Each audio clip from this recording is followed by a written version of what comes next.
কেমন আছো সবাই? শারদ শুভেচ্ছা সবাইকে। আজকে মহাষষ্ঠী, সবাই ভালো থেকো। ষষ্ঠীর দিন কেমন কাটাচ্ছ আমাকে জানিও। আজকে আমি একটা পনিরের রেসিপি নিয়ে এসেছি। এখানে আছে পনির নিয়েছি প্রায় 500 গ্রামের মতো। এখানে আছে সাদা তিল, এখানে মগজ, এখানে কাজু আর কিশমিশ, এটাকে একসাথে পেস্ট করতে হবে। এখানে আছে গরম মশলা শুকনো আর 2টো শুকনো লঙ্কা, এখানে হলুদ লাগছে না। এখানে আছে কাশ্মীরি রেড চিলি আর জিরে, আর এখানে আদা, লঙ্কা আর টমেটোটা, এটাও পেস্ট করতে হবে। লঙ্কাটা যে যেরকম ঝাল খাবে সেই হিসাবে দেবেন। তাহলে পেস্ট করে ফিরে আসছি। দেখুন বন্ধুরা, আমি সব কিছু বেটে নিয়ে চলে এসেছি। এইটা যেরকম তিল, কিশমিশ এগুলো ছিল সেটা বেটেছি, আর এটাতে টমেটো, কাঁচা লঙ্কা, আদা এর সাথে বেটেছি। এবার আমি রান্নাটা শুরু করে দেবো। আগে কড়াতে তেল দিয়ে দেবো।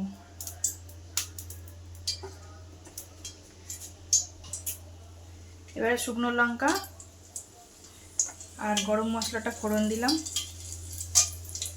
তার মধ্যে একটু জিরে দিয়ে দিলাম।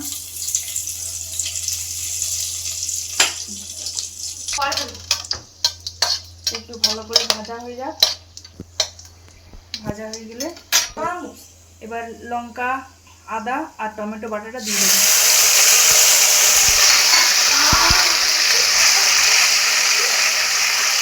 একটু ভালো করে ভেজে নিয়ে তারপরে অন্য মশলা দিচ্ছি। এই মশলাটা থেকে তেল ছেড়ে গেছে। এবারে এই কাজু, কিশমিশ, তিল, সাদা তিল আর মগজ বাটাটা দিয়ে দিলাম।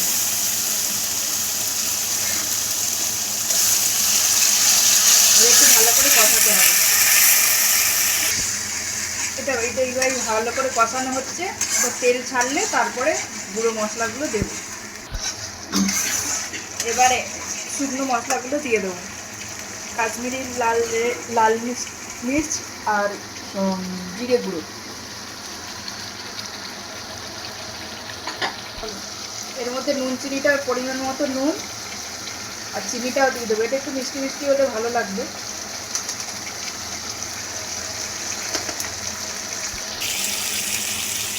দেখুন এবার কিরকম তেলটা ছেড়ে গেছে।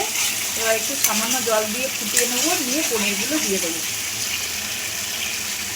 পরিমাণ মতো জলটা দিলাম, এটা ফুটবে। ফুটে গেলেই পনিরটা দিয়ে দেবো।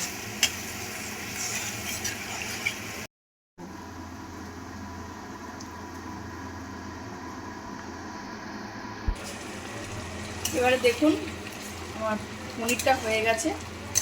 এবার নামাবার আগে একটু গরম মশলা গুঁড়ো আর ঘি দিয়ে নামিয়ে দেবো। সামান্য একটু গরম মশলা গুঁড়ো দিলাম,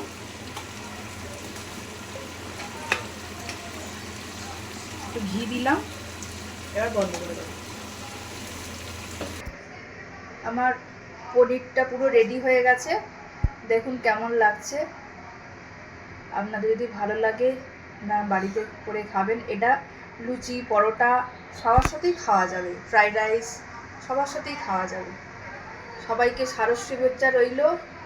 ভালোভাবে ঘুরুন, ভালোভাবে ঠাকুর দেখুন, সবাই সুস্থ থাকুন। ধন্যবাদ।